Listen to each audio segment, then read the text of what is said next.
Welcome to Always Subject to Change. I'm Johanna Burton. I'm the Executive Director of the Wexner Center for the Arts. I'm Ann Hamilton.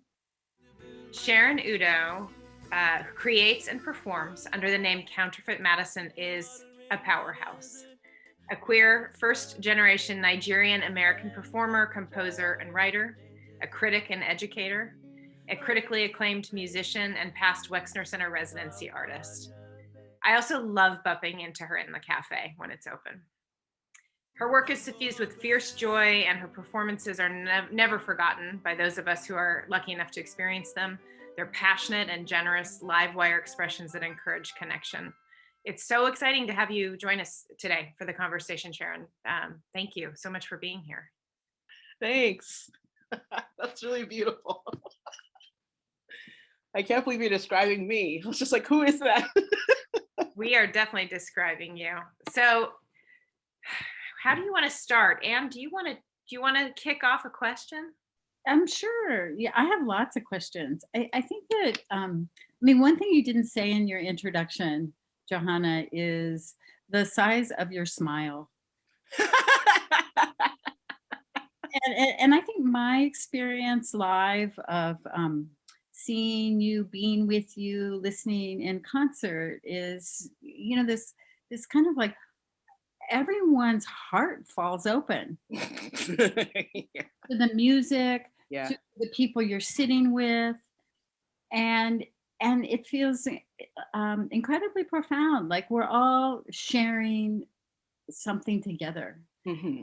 And I don't know how you do that. I think your middle name must be magic, but I think that right now that feeling is something that we hold so close and we miss so much. Mm-hmm. And so I know you've taken to doing a lot of exploring other forms really online. And maybe you could talk a little bit how you're doing that, how you're thinking about it, and how maybe that is changing your practice. Yeah. Man, okay. So so I work in a school. I'm at my job right now. I'll talk about a little bit about that later. But so my experience with the pandemic was it was like the second week in March, and me and the rest of the administrators huddled in a room, and we were listening to Mike DeWine speak. And I remember him say, school's going to be out. Like kids were asking, like, what's happening? School's going to be out for 3 weeks. And I remember April 3rd, 2020 was when we were going to go back to school. And I was just like, okay, cute. Like that means I have some downtime. And I just finished doing this giant show for the Wexner Center, and I was exhausted. And so I was just like, oh, cool, like a break, not cool because it ended up destroying like so many people's lives. Like livelihoods, lives, bank accounts, stores, restaurants, you name it. But like I just welcomed this break. Okay, so April 3rd comes, or before that, we realized like, okay, well, maybe May. And I was just like, And I've been really resistant to Zoom. I've been really resistant to wearing a mask, not in the way that I don't want to wear a mask, but in the way that I just didn't want to leave my house. And so I was very reluctant. And when I figured out, then I was just like, oh, we're going to be in this for a while. Then I was like, I need to start connecting with people. So shortly after that, George Floyd got shot. He did not get shot. He got murdered. And Breonna Taylor's case came to the forefront. And all of a sudden, because of the new circumstances of everyone's life being so slow, there's just this different approach or different reaction to it that I was just like, oh, I thought white people knew racism was a thing, but I guess they didn't. So then that difference in reaction really got to me. So I just started having conversations over Zoom with some of my white friends, and I began to, I don't know, people's experience with Zoom are different. I really found it is weird because you're not in person, but in this, I found a way to translate this magic that you say I have into just like the way that I talk to people on Zoom and having these like, I found that Zoom didn't um quench the power of like a good honest conversation. I was like, oh, this is still able to happen over Zoom. So I started recording them and I started making work as a result of those conversations. And I was just like, well, I'm still making music. I'm still recording music. You know, I'm still recording music with a string trio, showing up masked and editing that for the Wex as well. But just using, beginning to figure out like, okay, like how long are we in this thing? Oh, forever? Oh, a year. Okay. Oh, more than a year. Okay. I better get on Zoom. I better start making work. I better start like figuring out the way community works. And I think that I would say, y'all, that I don't know, before, I don't know, we were talking before we were recording, and the more I learn about my art, the less I know about my art. And what I have learned, to answer your question, I've gone around, but like to answer your question, how's it affected my practice? Like, I know now that I'm put on the earth to build worlds and connect people. Um, Whatever that connection needs to be, whether it's like, I'm going to convey an emotion now, I'm going to tell you what it's like to be Black, I'm going to help you discover what it's like to be white, I'm going to like, whatever the connection is what I'm on this earth for. um I think the question now is like, how does that happen? Sometimes it happens via music, sometimes it happens via Zoom. But I know that a pandemic doesn't slow the connection, which is the good news. I feel like you're one of the first people we've spoken to, if not the only, who has not conveyed a sort of I mean, I'm not saying that you're saying it's the same, but you've actually not conveyed a deficit around the translation onto a virtual platform. And I know that you love performing live, so it's interesting that you found this productive other way. I wondered, and it's to jump into a question that I had that I think does relate to this. I always find it really interesting that you describe yourself as an introvert. I am. And so I wonder, in a way, right, if that self-awareness within the body of a performer who has to constantly be, in the space of an extrovert, if there's something about that. Yes. Oh, Miss Burton, a question for the gods. That's a great question. I have literally actually never thought of that. I I would say, yeah, it's totally tied in there. It's always um it's always dig deep and then come out. And I think that I love to dig deep and then come out on a stage. Um, but I guess the same applies on Zoom. Honestly, so as you both know, I was in residency at the Wexford Center in 2019 to 2020. And I learned 2019 was, uh, like, I don't want to like exaggerate, but like in recent memory is one of the hardest years of my life. And I faced a lot of um, disappointments with what I thought my career would be. And so, like, in comparison, 2020 was actually a good year. I just feel really bad to say that because I know that it was like, for a lot of the world, it's like one of the worst years ever. But personally, for me, it was such a great year, which is why you're not hearing the deficit. Yeah.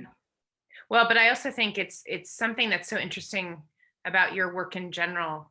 You are able to talk both about the sort of the deep pain of where the work comes from through this lens of abundance and Yeah. pleasure and connection. And I do think I don't know, there's something really interesting to me about how that works. And I think that's something artists do. No, I'm almost 40, and I'm a almost 40-year-old Black queer woman in America. I should hate everyone, everything. I should be jaded. I should be bitter. And I don't understand why I'm still optimistic. It's very upsetting to me. I don't get it. I just I guess since I'm cursed with this hopefulness that people are good and can change, and that's where the abundance is coming from. But I literally don't get it. I do not understand. I do not understand why I'm still a happy person. But you've just said this beautiful thing about like that understanding being here. Oops, there goes the cat. Oh, what's up, cat? Ooh. Is to build worlds and connect people. And in some ways, that when I hear you say that, I think, well, you've also given yourself a kind of freedom, right? Yeah. And the world is also for me too, because sometimes this world gets really hard to live in. And so, and it's not only does it get hard to live in, but it's performative and insincere. And I'm just y'all, this is not it. I want to build worlds where self-critique, critical thinking, honesty, real honesty, not performative honesty, but real honesty, truth, expression, freedom. These are things that I think really liberate people, Black people and women and all sorts of people. Sharon, I can't remember where it was, but you said something about judgment. And maybe that was something that this judging oneself, judging other people. Yeah. And how we use and abuse that. Yeah. And how that's both an internal and a personal struggle or personal work. And obviously it's very large work also in the culture. Yeah. And I'm wondering, how you're is the freedom of form in some way free the presence of that kind of judgment that keeps one from connecting? Yes and no. I feel judgment's so tricky, Anne. I know. Because people are no offense, I'm not judging you. No, I am judging you. I do judge people, but there's such a line. It's you have to judge with compassion. You have to judge knowing the whole story. And that's why I think that when you're like me, and I really don't mean to say this in a way that I'm special or anything, but the older I've gotten, the more I've realized I'm really rare. I'm a very rare person. And so in order for me to, judging can be condescending. It can other people, but it can also be discerning. It can also keep you safe. It can also help you increase the precision of your message or the world, or really solidify an emotion in a world that you're trying to build. I think that without judgment, I wouldn't be able to produce some of the worlds that really keep me safe.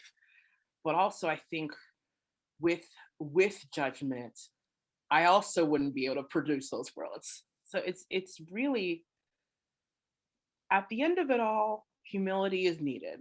You know, I need to, if I'm judging someone else, I want to point the finger back at myself and make sure I'm doing my own work too. It's also about accountability. And Mhm. I think this question that's coming up, I think, and has been on the table for a long time for a lot of people, but is new for others, of accountability is really interesting because it can be generous, right? You can hold each other accountable in ways that, this is just to build on the judgment question, right? It's like, oh, we can move forward together as long as we can. There's a commitment, and we're holding to that commitment. And what does that look like, right? And then if that commitment is strong enough, you can screw up every now and then, and the commitment's still okay, but it has to be built on a certain kind of again, like an agreement almost. Yeah.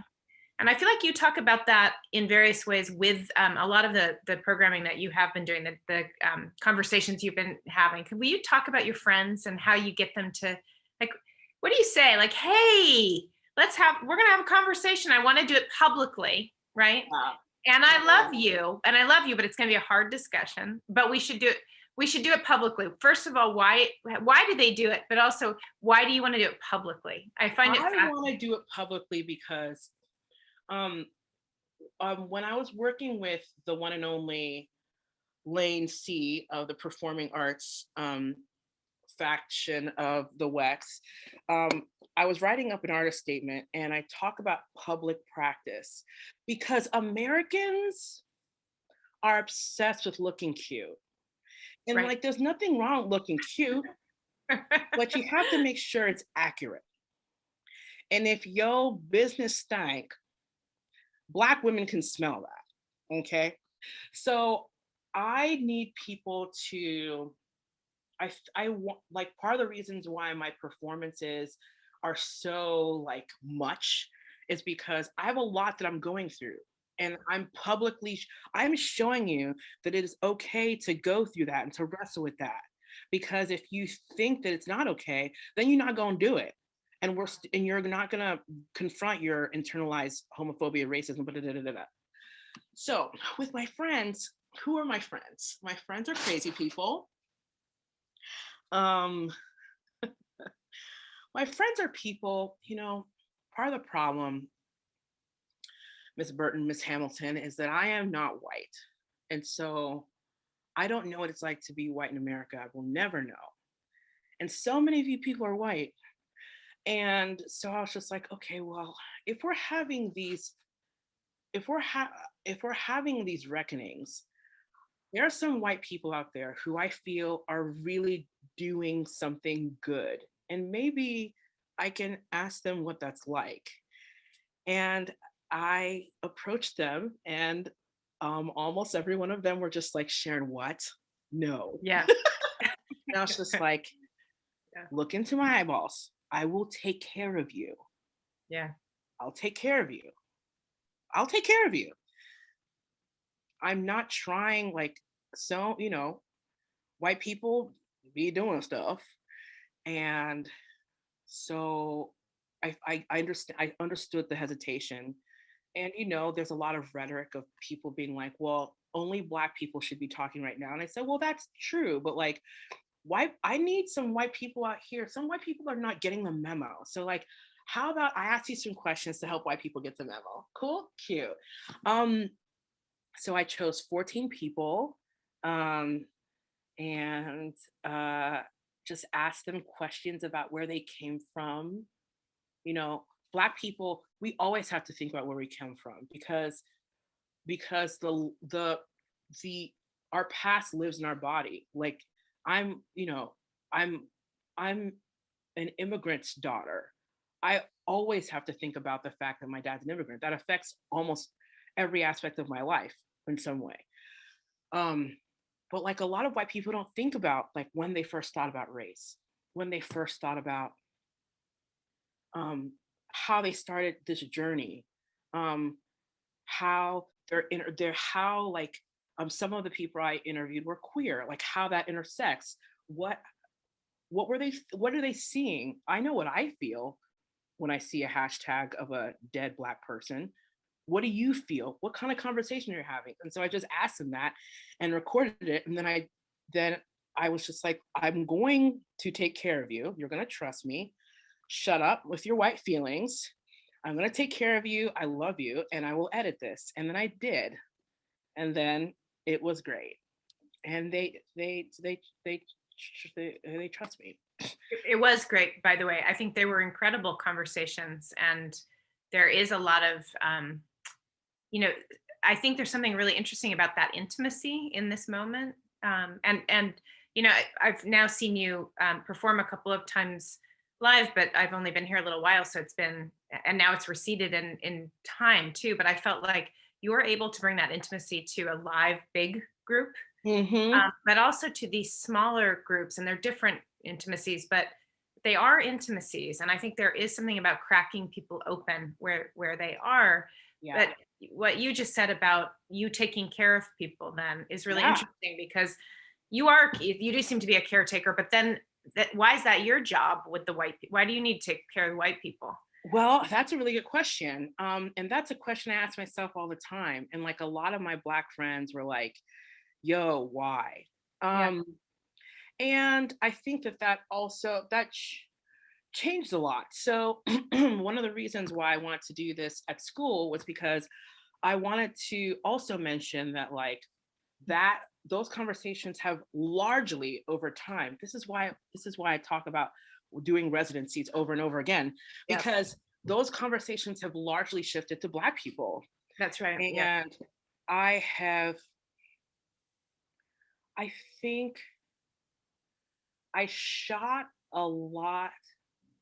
You know what, Johanna? I talk a lot about like there's a very smart man named Scott Woods that I have been talking to. I mean, I love Scott and I talk to him on and off, but I had a fairly lengthy conversation with him recently. And he mentioned something about Blackness being a curriculum. Uh-huh. And if Blackness is a curriculum, I think I started kindergarten when my dad got deported a few years ago, 12 years ago now. And I think that I graduated with my doctorate when Breonna Taylor's verdict was announced. And like, I just remember like being I felt like the uh, uh just like this like impenetrable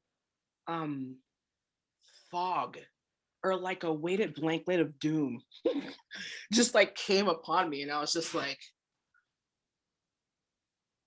I couldn't. And I think that was a breaking point for me because to come back, a lot of people were asking me why do you need to take care of white people?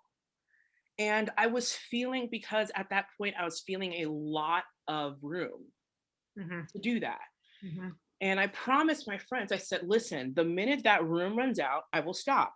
The minute I will stop asking, I will stop making work about whiteness. And when Breonna Taylor's verdict got announced, I emailed my boss here at the school and was just like, I can't come to work today. And that's the first time, because there's been a lot of hashtags. But I've always been like, I'm gonna go to work. It's my Black responsibility. I will get up and I will work and I will hold this pain and I'll move forward. And that was my breaking point. That's when I graduated with a doctorate. And I was like, okay, I'm done. And so a lot of those conversations have shifted towards my Black students and my Black community members, because I do think in ways, and I ask pretty much the same questions, like a lot of the same questions, like, who are you? Where did you come from? But like, I don't know. I just think I'm obsessed with where we come from and like how that makes us and how we move through the world. And for Black people, it's like a way of celebrating, because I literally, any Black person who's like over the age of 1 is a literal miracle worker. Like I don't like literally. And so I just, when I ask Black people the same questions, it's more like, you know that you're a survivor, right? But yeah, that has largely changed after that. I was just like, ooh. I have a question about what can happen in conversation, in those conversations, and the place of music. So Monday night, there was really here at OSU, there was an amazing program. It was actually sponsored by the Student Life, and it was Michelle Alexander, Patrice, Dreamy. yeah, and Angela Davis. So these Dreamy. amazing women. And at the end, Angela Davis she kind of wanted to turn the conversation and talked about in the work, the ongoing, never ending work of justice, the importance of art and culture. And so I'm thinking about the way that the conversation is important and it's one form. But can you talk about the music? Because I'm thinking about how the music softens us. Yeah. Music allows these really tough things to come in.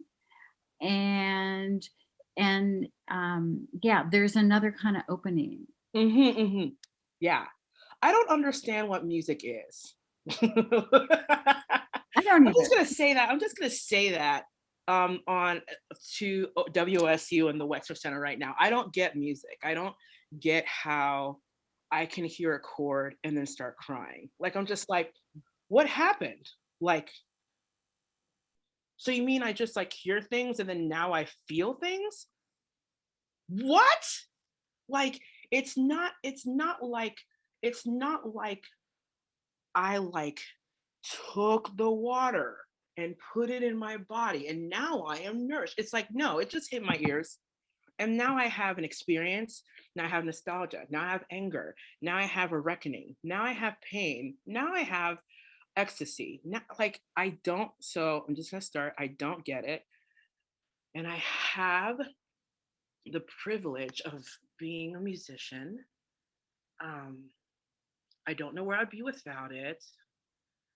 But because music has, I grew up in a church. It was, I wouldn't say so much a Black church, but it was a gospel church. There are a lot of Black people in it. And so music has like been part of like destroying me because religion has almost destroyed me. It's been part of building me back up. It's always been there though. And every single time I changed, my music changed with me. And so I know it's a vehicle for change and for self-examination and for digging.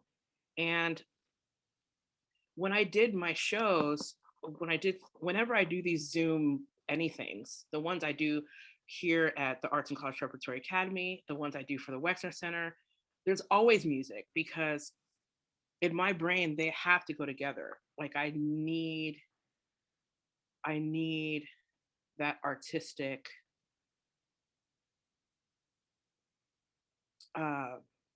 anchor in some way to help dig. It's a tool to help dig. Like a very dumb metaphor, if I may. You can eat spaghetti with your hands, but it's cool if you eat it with a fork. And music is like the fork. Mm-hmm. That was dumb. No, it's not. I was actually thinking that what's so funny while you were talking is I was trying to figure out what metaphor to use for the women that you also really invested in, the Aretha Franklin and Nina Simone, and are they like the spoon? Like what's the, how does that function, those figures? Very specifically, because Aretha Franklin, she is great, but she like Nina Simone is like, another thing, there's a lot of things I don't understand. I do not understand how her and I are so alike. Like we have very hauntingly similar music journeys. And our vocal range is almost exactly the same. It's crazy because like there are not very many female tenors out there. And Nina Simone's music, I don't know if because I was learning, I did my first Nina Simone show the summer that Alton Sterling got shot. And he got shot selling music, and I was touring when he got shot. And I was just like, I'm selling music too. How can I die? Like, and her music, like literally was just like, you are going to make it. It was like a balm of health.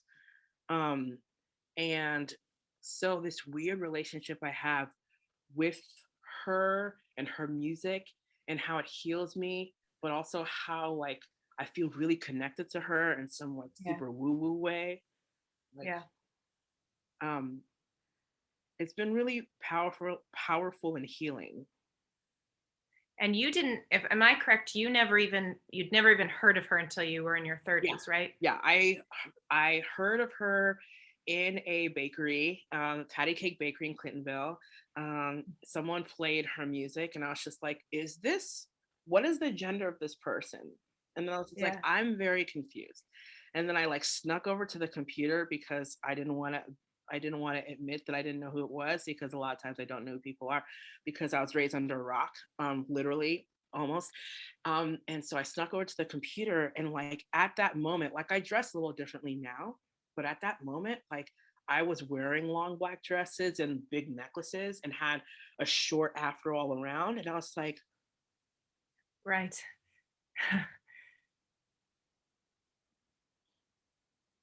and she was playing the piano, and I was like, what is this?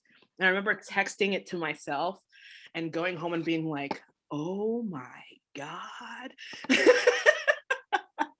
Yeah, I was 29 years old. People are like, are you really inspired by Nina Simone? I had been playing the piano for 25 years before I knew who she was.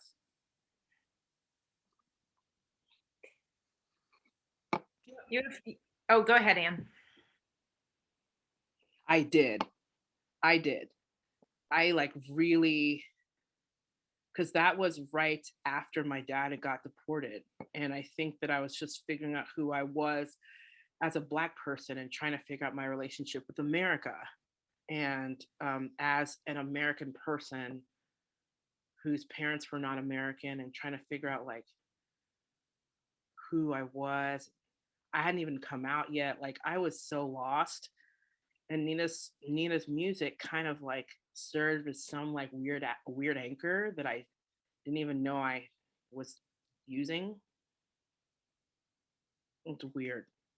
You've talked and you just did kind of name the points, your queerness, your Blackness, your musical I don't know, attitude or the atmosphere.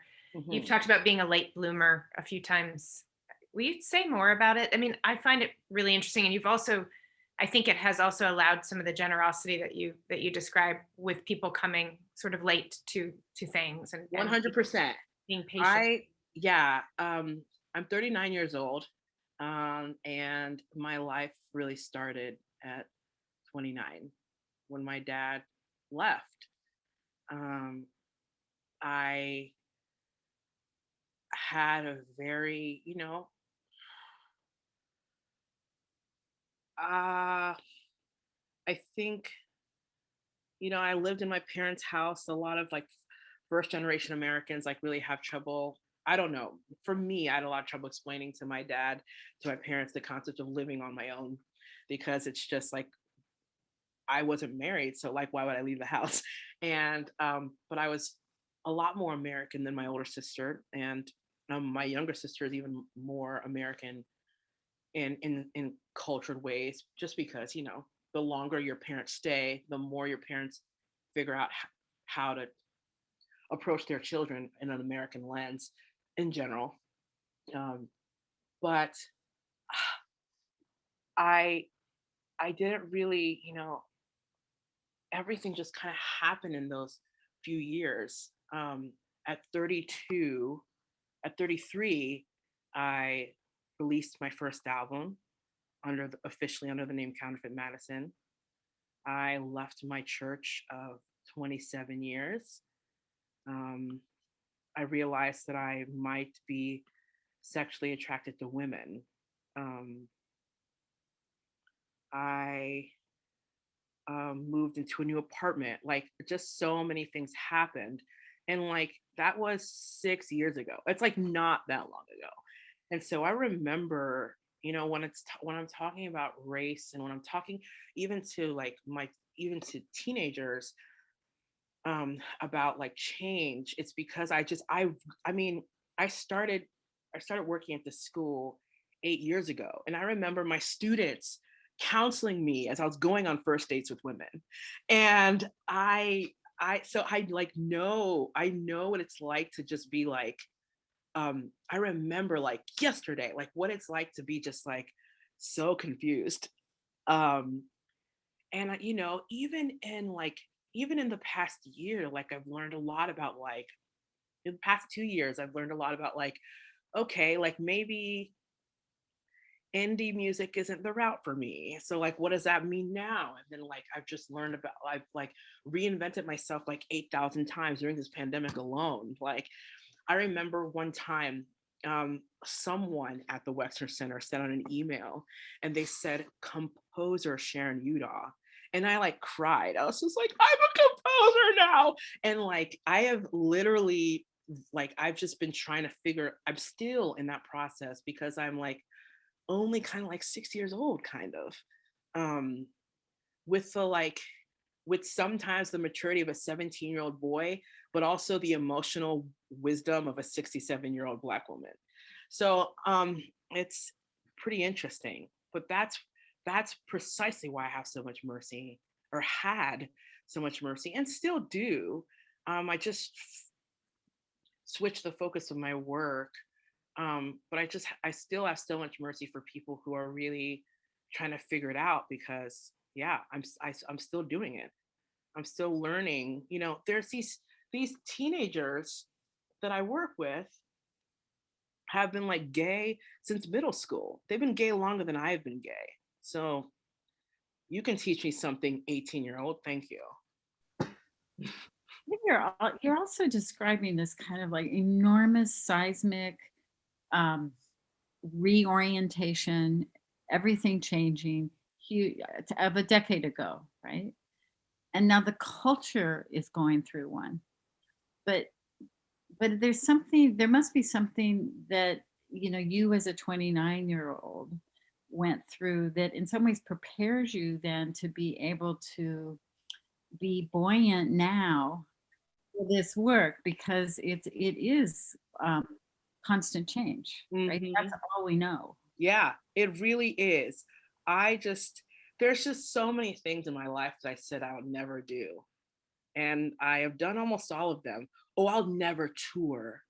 Oh, I'll never get a tattoo. Oh, I would never pierce my nose. Oh, I'll never act. I'll never, like, I'll never cover Nina Simone. So what about Jokes. fear? What about fear? Like, what are you? So I'm the biggest scaredy cat, and what are you afraid of? oh, I'm afraid of everything. I'm afraid of um drowning. I'm afraid of like literal drowning, because I'm not a good swimmer. I'm afraid of being misunderstood. So afraid. I will do anything in order to be understood. And that has um oh my gosh. Someone asked me the other day, what's one thing you would love to change about yourself? I just wish I could care less about being understood. That would be really nice. What am I afraid of? I'm afraid of my parents getting old. My parents have not aged. I'm afraid of no. I'm not afraid of my parents getting old. I'm afraid of like what I will do when my parents get old.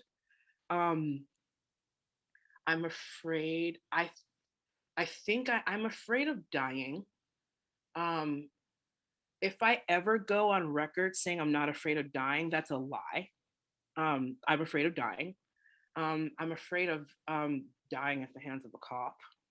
Um, man, I'm afraid of. Can I interrupt you? Say, do you think is fear something that in part the practice of your practicing or practicing practice does it address fear for you? Yes, I am an introvert, and like a lot of times, like there's this battle between wanting to hide all the time and then also just wanting to share.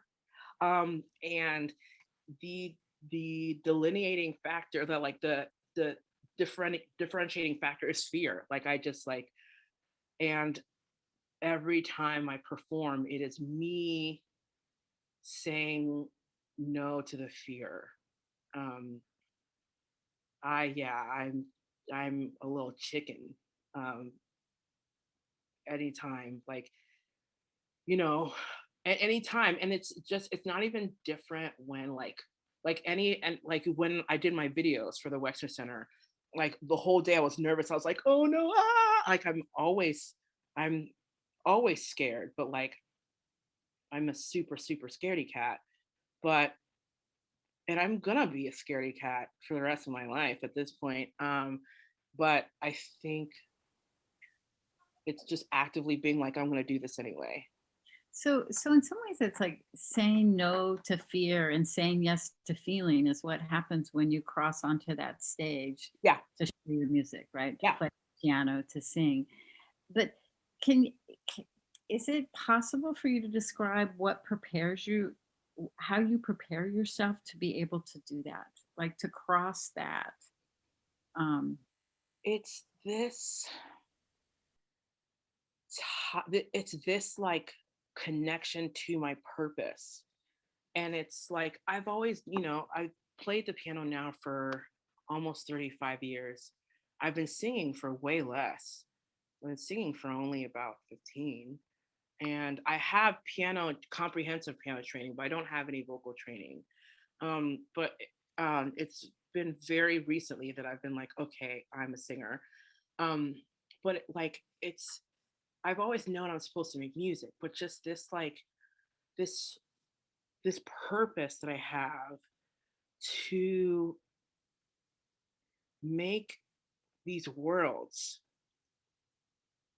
that it's that connection to that purpose that pushes me on that stage. Oh man, I really want to quit so many times in the last 2 years. Yeah, but like it's just this idea that like, no, I can't, because I want to make a better world for myself and for people who are like me, for these students, for my friends, for white people, for um for everyone, for gay people, for I just whatever kind of person I need in order.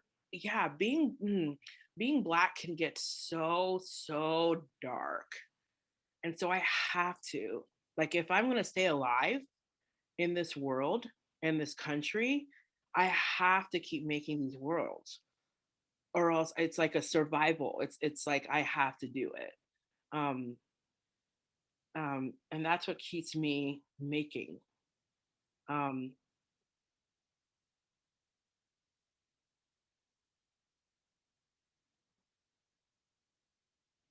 yeah. Oh yeah. Oh yeah. Yeah. Yeah. Yeah. The past few weeks I've been making a lot of content for these for Black History Month for my school, and I just desperately want, you know, ah, I, in some ways, I'm like a 17-year-old person, because I'm really just starting out in a lot of ways. I'm starting to understand who I am as a composer. Just now starting to understand who I am as a gay person. Um, And so I really feel these kids and this need. And then, but I'm like 39, I can drive, I live on my own, I'm married, I can vote. Like when you're a teenager, there's just like this helplessness. And I want like, until if there's one thing I can give them, it's like, no, I'm going to let you know that you deserve to be here on this earth. You have a ton of power.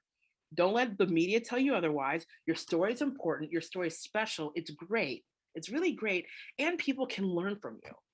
Like I did a few segments with some first generation students here at ACPA. ACPA is the name of the school I work with, ACPA, ACPA. And it was just so important because when I was a kid, I thought, we've come a long way as a society since the 80s. But like when I was a kid, like I got made fun of ruthlessly for having African parents. And I was just like, that is not going to happen on my watch. And like, sure, Black Panther and like, the African dances on Instagram and TikTok are like great now. But it's just like, there's still that nagging thing that tells you that because you weren't born here, with the rhetoric of our most recent president, there's a lot out there. And I want these kids to never ever forget that their identities are important, their immigration stories are important, their Blackness is important. And I want white kids to see that happening too. It's important.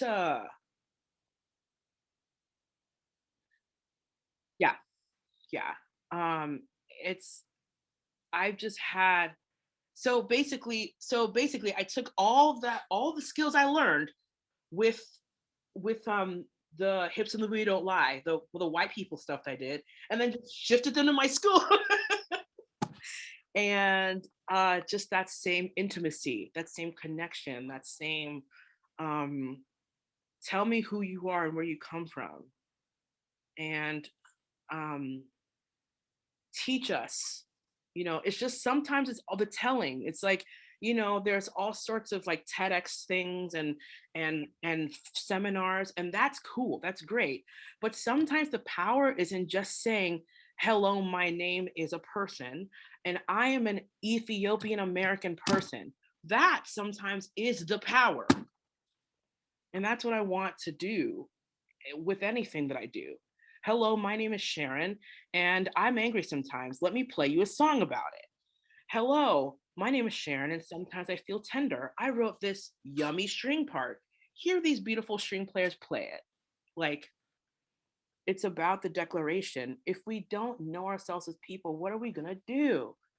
What are we gonna do with ourselves if we don't know who we are?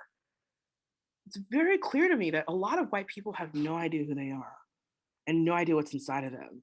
I'm just like, girl, do some yoga or do some better yoga. Cause I see you with those yoga pants, but you're not doing the right kind of yoga, girl. Get some better yoga. That's what I'm doing. And like the earlier you can learn it, like the earlier, the a lot of times we fear what we don't know. And there's tons of white people who never get to hear these stories. And so I'm in a school where there are white children who go to school with these children who are not white. And you're going to learn a story and you're going to learn it's important.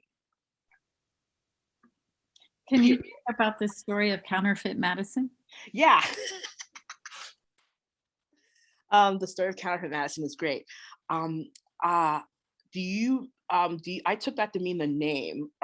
Is that what you mean, or do you mean something else? Okay, the name, great. When I was in high school, I went to a school called Walnut Hills High School.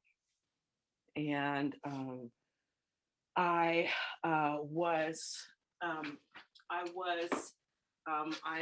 have my high school picture with me. I'm going to show you guys. And I ran cross country, and we ran along a street called Madison Avenue. Madison Road in Cincinnati, Ohio. We ran from one high school to another. Walnut Hills High School, my high school, to Withrow High School, another high school. And so we would run, and like everyone would be so fast, and like I was a chunky kid and I was kind of slow, and so I was just like, all these like skinny white people would just run effortlessly into like And then I was just like huffing and slow, but I really want to run cross country. And so I on the warm up, I would stop by the neighborhood park and hang out with the homeless folks. And then I would wait to see them running back to our high school, and then I would join behind them. So I never completed the warm up. And at the end of the season, I was just like, I told some of my friends, I was like, yo, y'all know that I never once completed that warm up? They're like, we always wondered where you were. And I was just like, yeah, I shortcutted in the park. And so on my, a few of my friends made me a jersey, and the jersey said Counterfeit Madison. And it's really interesting because, you know, counterfeit kind of implies this fakeness. But Counterfeit Madison to me represents anytime I want to tell the truth, anytime I want to come clean about something. And so that's why it's my musical name, even though for a while, the irony of it is for a while, I used that name to hide from my church because I didn't want them to Google me. But I'm getting, you know, I'm getting more and more open. And so a lot of times people say Sharon Udoh. But yeah, that's the story of my band name. It's a good story. And Sharon, actually, so I've always said Udoh, which is what I always hear. It's Udoh. Okay. It's like, it's Udoh. Udoh. It's very sharp. But, you know, when my parents came here, they, you know, the American people are like, oh, Udoh. And my parents like, it's Udoh. And so that's what they told me. And so, you know, OH in the English language is O. And we don't say umbrella or yunder, No. we say under an umbrella. So if someone says Udoh, I'm gonna be like, yeah, that makes sense. But I say Udoh. Well, I will always pronounce your name. Probably that Udoh is still wrong, but I want to say it right. Well, so say it right one more time. Udoh. No, good. I mean, I'll do my best. I cannot tell you. I won't. I will probably say Udoh for the rest of my life. I just think it's important. We learn each other's names wrong a lot. Yes, and we like excuse it, and so like we don't even try. We don't even try. Yeah. Well, let's try. Let's all try. Yeah. Yeah, we'll try. That's all we can do, huh? That's all. Well, I hope there's more that we can do, but yeah, we can start there. Yes. Well, when I say your name, then it's like Udoh. Yeah. Right? Then what it does is it's the muscle memory of my mouth. Yes. Reform. Yes. And so what happens is that's an embodied knowing. Yeah. Yeah. Like we do it all the time with like other names. Supercalifragilisticexpialidocious. Like ain't nobody tripping over that. That's right. It's learning. It's remembering. It's all the things. So Sharon, I look at the clock and we've very quickly come to the end of our time. But I feel very grateful to have spent the hour with you. Thank you. And I know when we asked you if you wanted to come and be on the show, you said something like, do I like curry? Do I like to dance? I can't remember and I thought, this is perfect. Thank you. I also like curry. And yeah. It's a no-brainer. It's the Wexner Center. Hello, duh. Come on, guys. Thank you, Sharon. Thank you, Sharon. Thank you.